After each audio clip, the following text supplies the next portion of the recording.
Okay, you can hear me, Suellen? Yep. All right, we have some participants already signing in.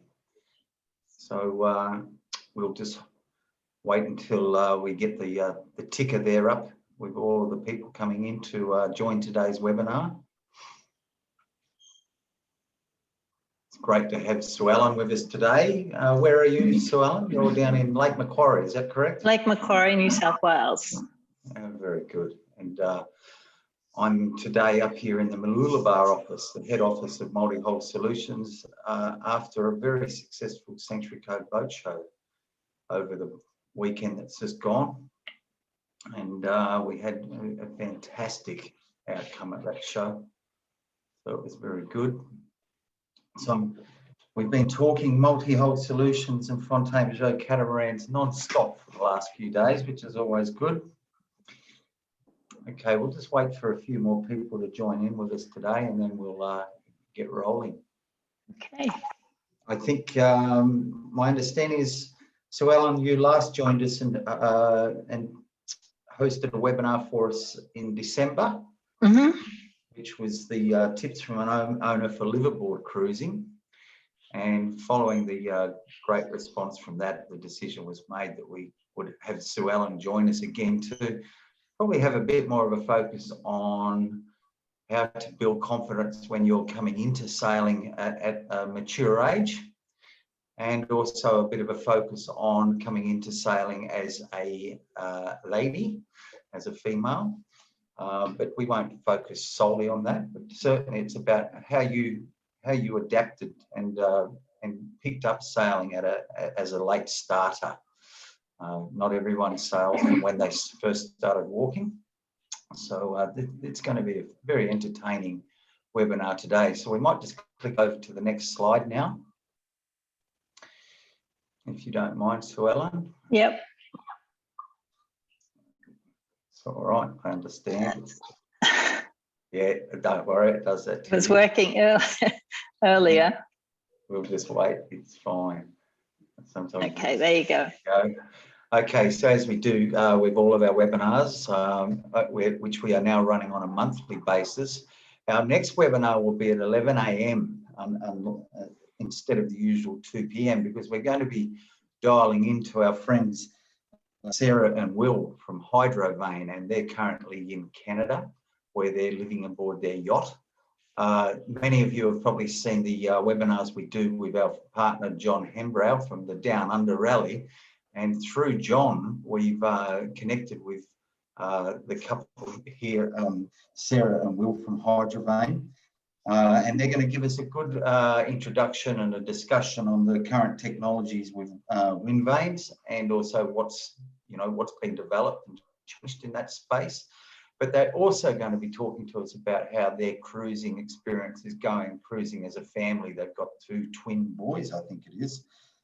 So they're going to be mixing it up with a bit of wind vane chat, and also just talking about their experience cruising as a family. So that's on Thursday, the 24th of June. As we always do each month, if you want to go back and watch any of our webinars, they're all on the Multi-Hull Solutions and the Yacht Sales Co. YouTube channels. I think we've now got 24 webinars there that you can go through and pick and choose from to watch. And there's also lots of other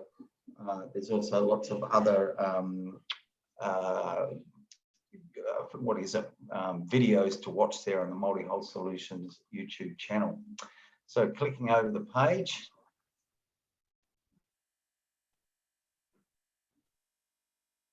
Okay, so as we do always, if you want to ask any questions, we welcome them. You can just click in the Q&A box, which you'll see on your screen. And on that Q&A box, just type your question, and we'll either interrupt Suellen and have a chat with her then, or we'll leave it to the end for a Q&A session. Today's webinar won't be as long as John's. We would hope to we expect this webinar to probably be finished within an hour, but doesn't mean it's not good. It's just we're just a bit better at condensing the information into a shorter time frame. And so if we click over again, you'll see that my name is Greg Boller and I'm the new Yacht Sales Manager for Multi-Hull Solutions and the Yacht Sales Co. And in the background producing today's webinar is Rachel Crook. So with that said, I'd like to now hand over to Suellen and introduce you. I'm going to turn off my camera so that you take the stage, and we'll let you click on and start telling us or presenting today's webinar. Okay, thanks, Greg. Firstly, I want to thank Multi-Hull Solutions and also the Yacht Sales Co. for inviting me to give a second webinar. I really enjoyed doing the first one, so it was great to have an opportunity to do this one as well.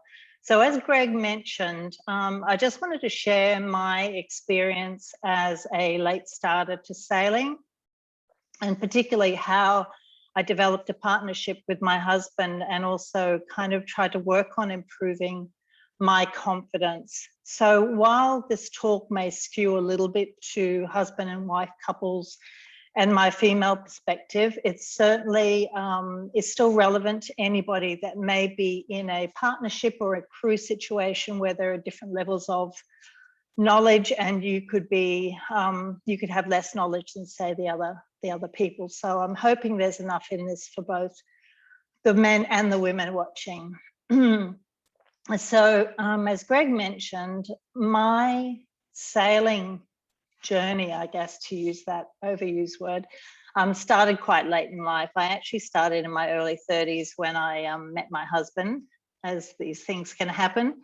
So I never grew up with dinghy sailing. I wasn't an intuitive sailor, and I'm not a naturally confident sailor. A lot of things with sailing doesn't come naturally to me as it does with people who maybe have grown up racing when they were young and understand the weather and what happens on the water and how to get the best out of their sails. So basically everything I've learned has kind of been by literally going to courses or just trying to take in as much as I could. So in the beginning, I had to be directed by others because I didn't know what I was doing, in particular my now husband. And as an adult and being the kind of person I was, I actually found it quite frustrating quite quickly. And so it was really up to me to improve my knowledge and my confidence. So I kind of took it upon myself to do that. And this photo here is, I think, our first ever liveaboard charter we did in the Whitsundays, which I think we did for about 10 days, maybe 2 weeks. And by that time, I'd actually fallen in love with sailing. So the learning process wasn't a chore, but it certainly has been a journey. So I want to share a little bit about my experiences and how maybe it can make life a little bit easier for you as you grow on your sailing journey. So from that start in my early 30s, this is kind of my cruising experience to date. So Scott and I have chartered in Thailand, Croatia a couple of times, the Whitsundays, and also in Tonga. I've also been on a crewed training yacht, which I'll talk a little bit about more later, from Tahiti to the Cook Islands. We've cruised our own monohull, our 43-foot yacht from Lake Macquarie to the Whitsundays. And when we bought our Fountaine Pajot Helia 44, we did a factory pickup and we cruised from France to Croatia. So essentially along the Atlantic coast and into the Mediterranean. And that was about just under 5,000 nautical miles. Just which on was that a wonder. point, just on that point there, Suellen, Yeah. what time of the year did you leave La Rochelle to start that journey? About now, Greg. It was Yes. May. It was May. And the reason I bring that up, and I'm just going off course slightly, because from the weekend we just had this, so many people talking to us about factory pickups, which is great. So at first, when you first left La Rochelle and headed across the Bay of Biscay, was it a cold weather cruise, or had the weather warmed up? So it was cold in La Rochelle and cold leaving La Rochelle, and then it started to warm up, but it was certainly still cool, yeah. But we had the most benign crossing of the Bay of Biscay. It was just flat, but other people a day or two later had, you know, a lot more lively experience. But it was beautiful. It was sunny and it was gorgeous out there. And did you have any help on that journey across the Bay of Biscay and down the coast of Portugal, or was it just the two of you? Yeah, just Scott and I. Yeah. Wow, well done. Yeah. Very good. Yeah. All right. And then, you know, we had a few personal sort of health situations, and I guess with COVID hitting, we decided to bring our catamaran back, and it's been in Lake Macquarie since, and it's literally on its way up to Airlie Beach now. We've got a skipper and crew taking it up there now, just because my husband's not well, so it's too much for the two of us. And so we hope to be spending a bit of time in the Whitsundays, which will be nice. So that's what I've done to date. So I guess getting back to the topic, why should you bother developing your sailing knowledge if you're in a couple and one person has more knowledge than the other? You know, like, why should you upskill yourself? There's lots of reasons for that. I guess you could be a bit like me, as you don't like being told what to do all the time. It could be as simple as that. Or, but what I found is if you improve your knowledge around what's happening on board, it actually improves your confidence. So the more you know about what's happening around the boat, the more you can actually manage any fear issues you may have or any uncertainty about not knowing what's going on. And it also means that you can more actively participate. So rather than just being reactively ordered around all the time on the boat, you can actually make a more active contribution to what's happening. And it means that you can also participate in the decision-making on board as well. And once you participate in the decision-making, it actually gives you more control over what's happening on the boat, and you feel like you've got a lot more input rather than just being told what to do all the time. And over time, and this is my experience with Scott, is we've developed a really confident partnership and trust on board where you share duties. And I guess that's the most important thing, is you have to learn to trust the other person. And that obviously goes both ways, but you have to be able to rely on each other, particularly when things aren't going so well. And the most important thing of all is you have to be able to manage the boat or prepare to manage the boat if there's an accident or there's some kind of emergency that happens to your partner and you need to manage the boat by yourself. So that's obviously the most extreme eventuality, but things do happen on board a boat. And if you can't do the basics to at least get the boat anchored or moored or berthed, then it just, I guess, increases your anxiety and your lack of control if something does happen. So that's why I would encourage anybody going cruising to really upskill themselves and become an active participant on the day-to-day running of the boat. And I've found, Suellen, over the years, because over the years I've done time where I taught sailing and so on, and it's that the fear of the unknown. If you remove the unknown, you remove the fear. And it's incredible, but you can only remove the unknown if you're prepared to stop and explain and give people the reason why something is being done a certain way and so on. It's about how it's communicated or taught. Yeah. And there's always more than one point of view. There's always more than one way of doing things. And I think if you're able to put your point across, then I think you can come to an arrangement where it's going to suit both parties on the boat. And an example of that could be around the weather, for instance. I'm more conservative with the weather than, say, Scott is, but if I'm really uncomfortable, then he'll make allowances for that discomfort and we can reach an agreement about what the best path forward is. And I think that's really important, that both people's needs are met around things like that on a boat. Definitely. So how did my thinking change? I actually had like an aha moment when Scott and I were cruising up to the Whitsundays. And we actually had a rather lively disagreement on board the boat. And I was really resisting being told what to do all the time. I just felt like I was a deckhand, basically. And what that did was that prompted me to think, how can I change this situation? And what changed my thinking was that, what if this boat was my sole responsibility? So I asked myself that question. If I had to do everything myself, if I had to run this boat myself, how would I behave? What would I need to do? So that actually changed my, I guess, my thinking and my actions from being a participant, from being a passive crew member to being a more active partnership on board the boat. So rather than being told I had to fill up the water, or we had to get ready to refuel, or we needed to get the fenders out, I was already thinking about those things myself. And it just means that everything goes a lot quicker and a lot smoother. And as I said, increase that level of trust between the two of you on board the boat. And to back that up, I just spent Monday and Tuesday doing sail tests with Gordon and Louise Coates on their Elba 45 on the Gold Coast. And it is exactly what you just said. Louise, obviously, and Gordon, they both know exactly what they're doing. And there's no, oh, what do I do now? They just naturally know what has to be done in each of the situations. Yep, yep.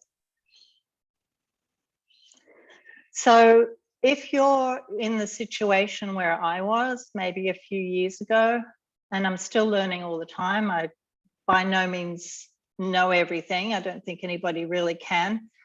I guess the first thing I'd suggest is that you actually learn to sail independent of your partner.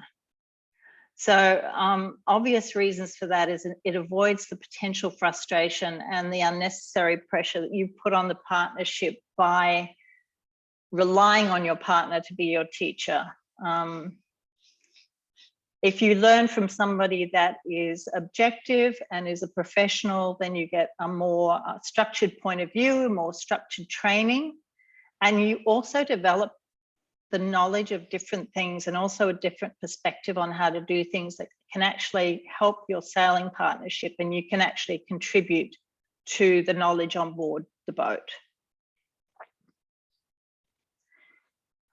The other thing I've found too is that for women, it may actually help to find a female instructor or work with a female crew.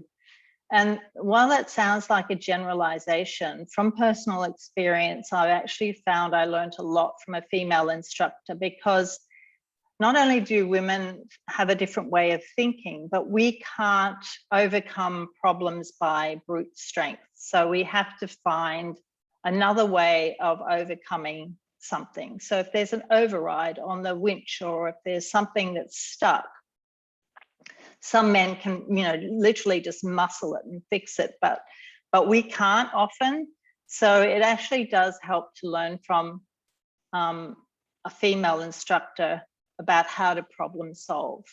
And also some male instructors, not all of them, this is a generalization, but some male instructors, if things aren't going well in a sailing instruction situation, they may actually take over. Whereas when I was learning from the female instructor, she would actually say, okay, what are we going to do now? This isn't going well, or this isn't working, or the weather's changed. So what are our options? And I also think, Suellen, regardless of whether it's a male or female instructor, you can tell where you've got to find the good instructor who is going to teach you what you need to know, not what they know. Because sometimes they just think it's 3 days to show off what they know, and you have to just learn that. Where instead of listening to you and going, or watching you and going, right, this is what you need to know, so I'm going to teach down that path. Yep. So. And if you don't find an instructor, male or female, that you like, go to a different place and find an instructor that you do like. You don't have to be stuck with one particular person. So there are a number of different sorts of courses that you can take depending on how formal you want your training, your sail training to be. So there's actually a pathway that you can take, which goes all the way from, you know, learning how to sail to competent crew, to day skipper, to coastal skipper, and so on and so forth. So if you want to take a more structured pathway, you can. but there is also lots of other ways to gain experience as well, because it's one thing to do a course, but then you have to actually gain the sea miles to gain the experience and the confidence as well. And it's interesting, as private sailors in the Mediterranean, there's no set rule that you have to have any set certificate. But if you were to charter a boat in Greece or Croatia, you would be required to most likely have an RYA Yacht Master certificate, like a coastal or a day skipper or coastal skipper. But it's interesting that you don't necessarily have to have that as a private boat owner, but I think it's a very good thing to have on the boat, as in the folder with the registration certificates and so on. It's also good to have your competence certificate in there as well. Yep. And if you are chartering, if you're thinking about chartering as a way to get up experience in different places, some countries and some charter companies require, I think it's called an International Certificate of Competency, which is really just a certificate that shows that you understand the basics of doing various things around the boat. And that can be done through various organisations in Australia as well, if that's something that you need to pick up. Now, I'll get you to stop there for a minute. I just need to check the Q&A because I think we've got a couple of questions. Okay. So let's just have a pause for a minute. We've got Desi with us and Jean. I've got a really nice comment here from Jean Socrates, who has said, just to say, I normally sail solo, and before that, my husband and I sailed as co-skippers. Total agreement that the more someone is active on board, the less fear factor, and the more the enjoyment with understanding of all aspects, weather, etc. P.S. If learning, separation from partner and husband is vital. And then Desi has asked, what courses would you recommend re-COVID? I'm currently in Victoria. Desi, you might just have to wait until Victoria opens up and come up to the sunny Sunshine Coast or up to Sydney to do your course. We do actually have, I've put together a sort of, I'll show you a bit later, but like a preliminary list of places that you can start to find where you might want to do some of your training. So we'll touch on that a bit later. And then I think Rachel has that as a digital file she can share with anybody as well once the course is ended. So if you need it, and when we get to it, then just touch base with Rachel. The other place you can start is attending lots of short courses. So there's just loads of them about that actually just build and build and build on your skills, everything from, you know, seamanship or navigation, weather, berthing and mooring they do now, which I think is really important, especially for a catamaran and even a monohull, because you do that a lot. And it's probably one of the most stressful things that you can do on a yacht is actually berthing it. So that's a really good course for anyone to take, I think, if you're inexperienced. Marine radio is another critical thing to have on board, marine first aid, diesel mechanics. There are things that you can go on with various training organizations like ESAIL, which are called mile builders. I think different companies have the different names for them, but basically you can just join a yacht that's probably a yacht delivery and just get your sea miles up. So there's just lots and lots of these short courses readily available everywhere. And I'd really recommend that you do them, because every little bit you learn adds to your competency and your knowledge. The other place you can do too is you can join an offshore crewed sail training, which I did on this particular yacht here. This is the Mahina Tiare, and this photograph was taken just off Tahiti, off this overwater forays. We actually sailed backwards and forwards trying to get shots of this boat. So that was a kind of fun afternoon. But this had a structured syllabus. It was a passage from from Tahiti to the Cook Islands, and we learnt a whole bunch of things along the way, everything from rigging to the basics of sailing, like changing sails and putting in preventers.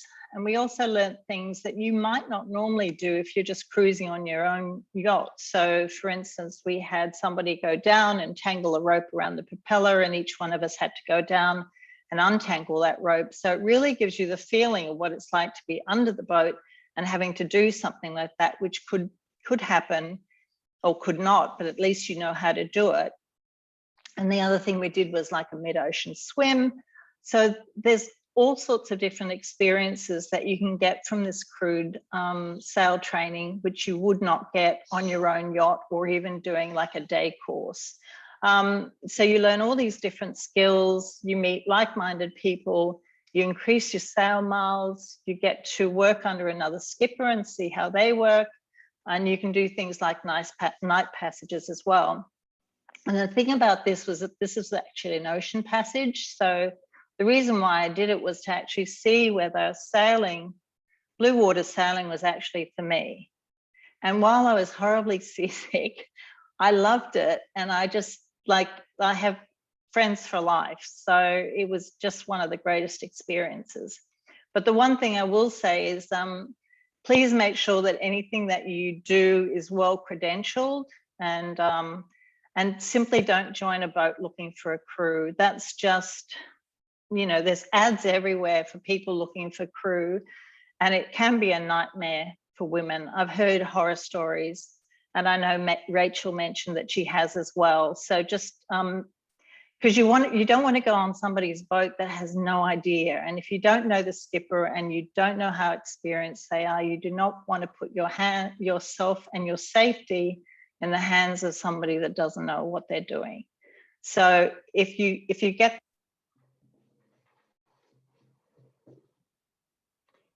Suellen, can you hear me? I think your microphone has just stopped. Can you hear me talking to you?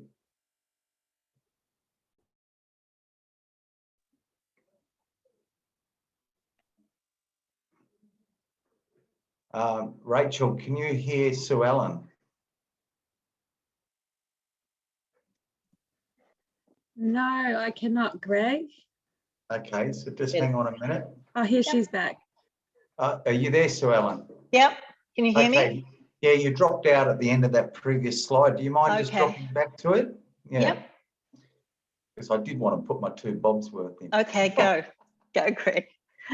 I was just going to bring up on that page there, and one thing I've always learnt too is that if you're out sailing as a partnership, husband and wife, or 2 people, it never hurts to, as often as you can, throw a fender overboard as you're sailing along and do man overboard drills, and make sure both people on the boat are capable of tacking the boat and depowering the boat and sailing back and picking up the floating fender, because that comes in as invaluable if one of you was to slip and fall in the water.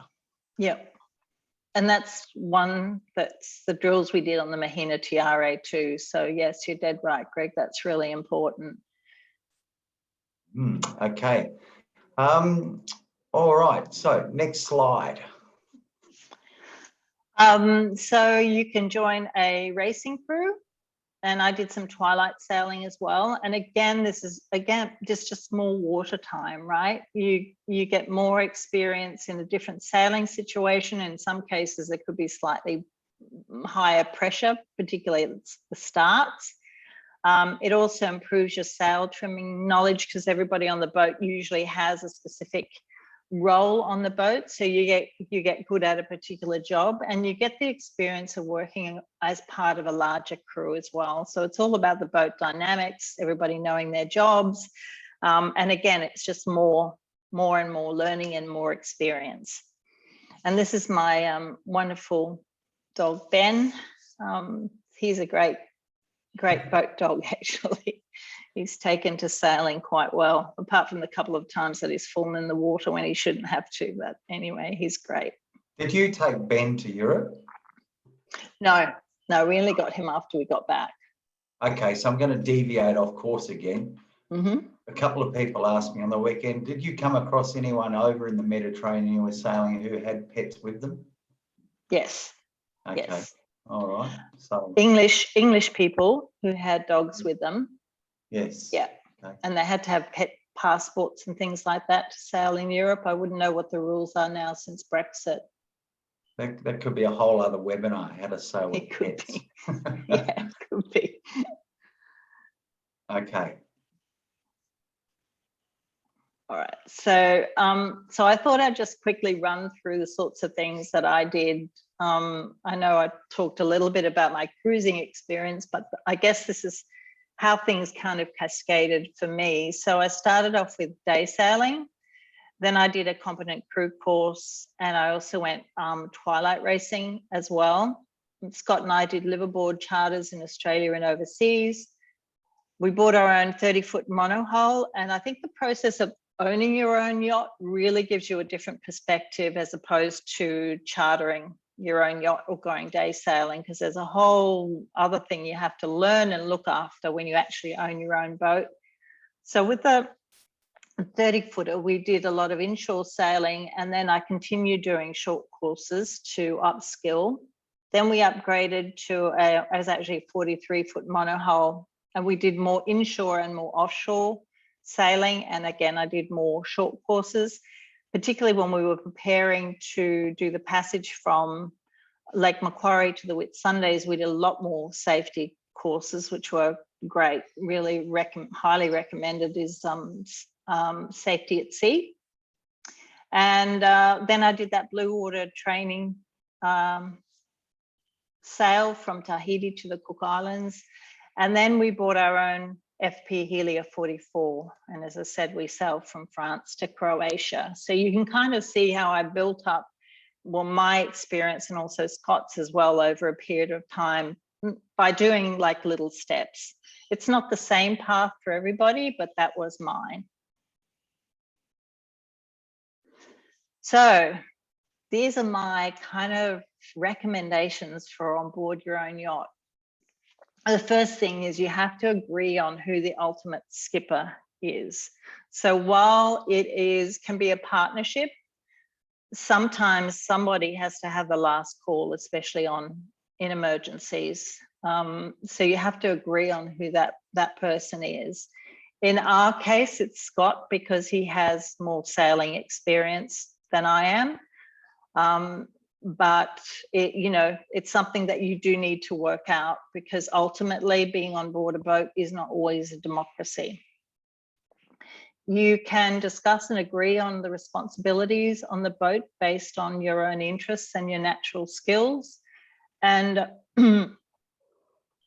I think, again, this is I don't know how controversial this is going to be, but I find that sometimes a lot of the women that I meet are left to just look after the galley.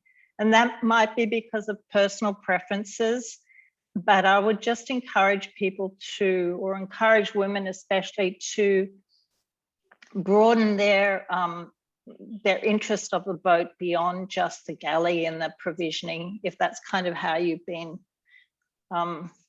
pigeonholed, because there's a lot of things that women do, just as well, if not better. And I think the more you broaden your participation on the boat, the more fulfilling it'll be for you. So really choose what you're interested in around sailing and become an expert. So, and sometimes it's your natural skills and your interests. So to give you a personal example, I'm much more interested in tech. So I do a lot of the stuff around the boat that relates to navigating, weather, comms, all those sorts of things that are a bit more tech related. Whereas Scott, because of his longer history with sailing, tends to be better at deciding on what sail configuration we should have, when we should change the sails. But that doesn't mean I can't make those decisions as well. I just might make slightly different decisions. But it's up to you to decide what you're interested in. And as I said, become an expert. Also, you need to really important when you're sailing, just as a couple, for instance, or a partnership, is to ensure that both parties can take over from each other when necessary. So you may have your own preferences, and Scott and I have, you know, things that we do in a certain way, but we know if we had to, we can swap over if something had happened. I'll give you a break for a minute, Suellen. So yeah, I just have a little cough. I'm just going to bring Rachel in, because Rachel and Nod, I think a lot of people have met Rachel and not anyone that's done a La Rochelle pickup pre-COVID. And I just wanted to ask Rachel to give some of her feedback, because obviously her and Nod being there in La Rochelle, handing over brand new boats to cruising couples, was able to see how the couples adapted to their new challenge. And I'd like to just get her feeling on if everything Suellen's saying it makes sense to her, and is it what you saw, Rachel? Yeah, absolutely. Thank you very much, Greg and Suellen. I was also introduced to boats at quite a late age, early 20s at Sunsail on Hamilton Island. And I found with the weekend sailing, it was lovely, but it was frequent. So if you're always out sailing, you do remember everything quite easily. And now that I'm working at Multi-Hull Solutions on the Sunshine Coast, I don't get to go out as often, unfortunately. So you do find that lack of consistency really affects your time on the boat. And I suppose having a husband like Nod, who's very capable, I do just naturally hold on to children or resort to leave it up to him for birthing and things like that. Whereas I know if we were to go cruising long term, that's something that I would definitely need to work on. When it comes to ex-factory pickups, I find that most of the owners who are picking up their own boats are both very much into operating and learning absolutely everything there is to know about the boats, the ins and outs. And I don't think I've seen a really like clear roles over there. I think definitely once you've decided that you've got your own boat and that's what you're doing, the females are very much as in tune with the boat as the guys are. So I think it really depends on what you're doing too. Like Suellen, she's on a lot of crewing and courses and things like that. And as she said, it's a big difference between that your everyday and then just everyday sailing on your own boat, where you do learn a lot more. Yeah, fantastic. And Suellen, going down along the coast of Portugal and then across into the Med, when you say you were interested in the tech side, were you also interested in the power management on the boat? As in keeping the batteries charged and all that? Was that something you shared and both understood clearly? Yeah. It was something that we used to check every morning, is to see, you know, where the power was at. And because you're so reliant on that, we both sort of know how to use the generator, but are very conscious of using power and power conservation on the boat and making sure that we're always fully charged. The water maker also, I tend to look after that to some degree. Is that because you like long hot showers? Yeah, maybe. I just like lots of water. You like lots of water. Yeah. And it was partly because of my background on things like that. It was just something that we agreed that I would try and understand. I won't pretend to understand everything 100%, but as Rachel said, you try and do the best you can and learn as much as you can. Very good. Okay, and I think your last point on the page there, we interrupted you before that so you could have a drink. Yeah, I guess my last point is just make maintenance a joint responsibility, because if anybody of you have owned a boat, and you probably have, there's loads of cleaning and polishing and washing decks and maintenance of engines and all those sorts of things. So yeah, I guess there's sort of my take homes on being on board. You know, one thing I've realized in the last couple of years ex-factory pickup is that there's so many more clients that are learning to sail on board their own boats. Mm-hmm. Yes. So it's a big change from the past, where you thought, you know, you had to be a pro sailor. It's more the skills involved, I think, is more handy to be proficient in your navigation and just your general boating. But the sailing side of things, especially with the FPs, they're set up so simply that it is something that you can pick up. Yeah. And then just before we jump slides, Jean has also made another great comment. The certificates of competence are obtained after qualifications again. So you basically have to do your pre-courses, and distinguishes between power and sail, inshore and offshore, and a short exam needed for waterways in Europe to deal with specific rules in Europe, if that's where the boating is needed. So in the UK, the RYA issues ICCs, as in certificates of competence, on the basis of RYA courses passed. So that's very true. You can't just go straight to the certificates of competence. You have to basically step through. Yeah. All right, very good. We'll jump to the next slide, I think. So disagreements and negotiations on board, these will always happen. But I guess the thing is to sort it out after berthing or anchoring. So the boat's safety and your safety, because it's your home, comes first. So avoid arguing when you're managing the boat, as tempting as it is. So you can actually discuss it afterwards. What didn't go well, what was frustrating. But the main thing is to make sure you and the boat are safe before you engage in any long discussions. A morning briefing, this is something that Greg brought up while we were doing a bit of a rehearsal, was that a morning briefing is a really great idea. Over breakfast, when you're checking the weather, discuss the plans that you have for the day or what you were thinking, any proposed anchorages, all that sort of stuff, so that you have a path forward and both of you know what's going on for the day.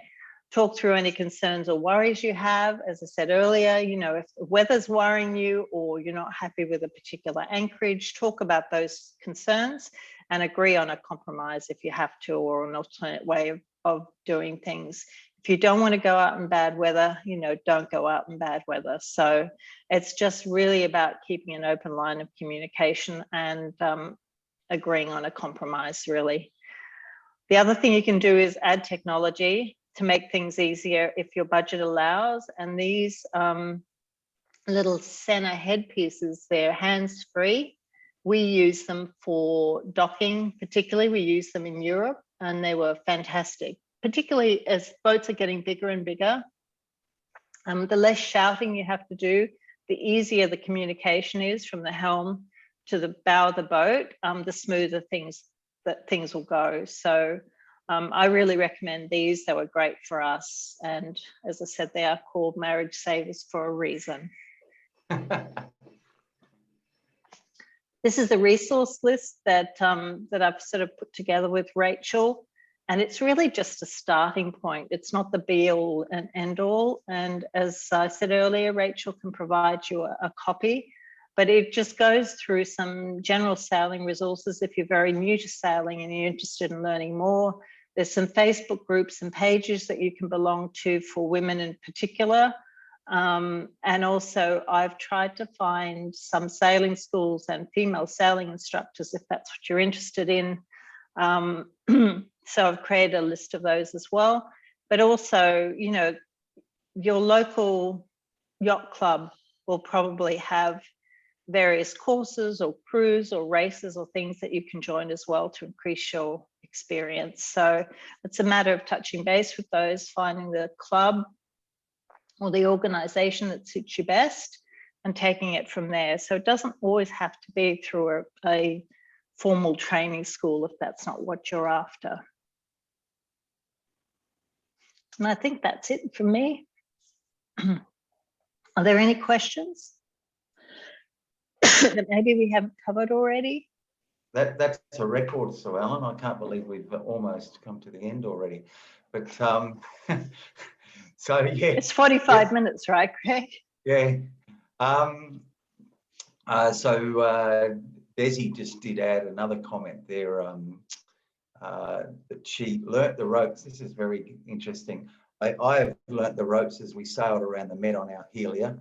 But I agree, Suellen, I need to continue to learn as it comes naturally to Pete. But I started sailing in my 60s, OMG.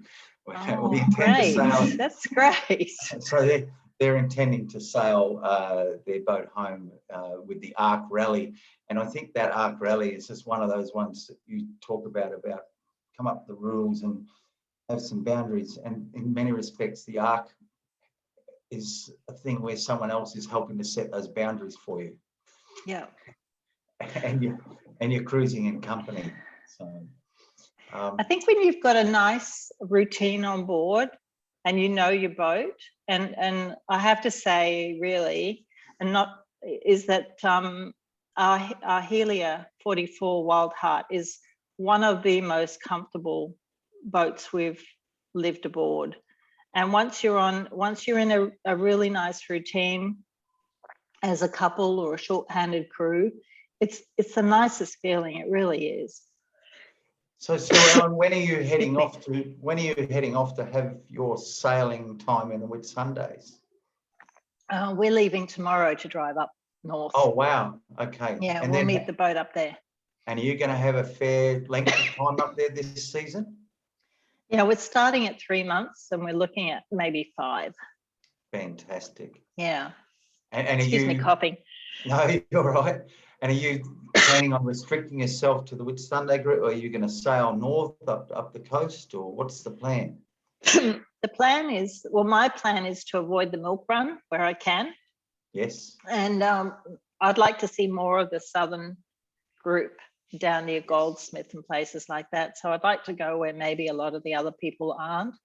And I understand Gloucester Passage around there is quite nice, so I wouldn't mind it's beautiful. having a pub around there. Would you push as far south as the Percy's? Maybe not as far south as the Percy's, no. Okay. But we'll see. We'll see.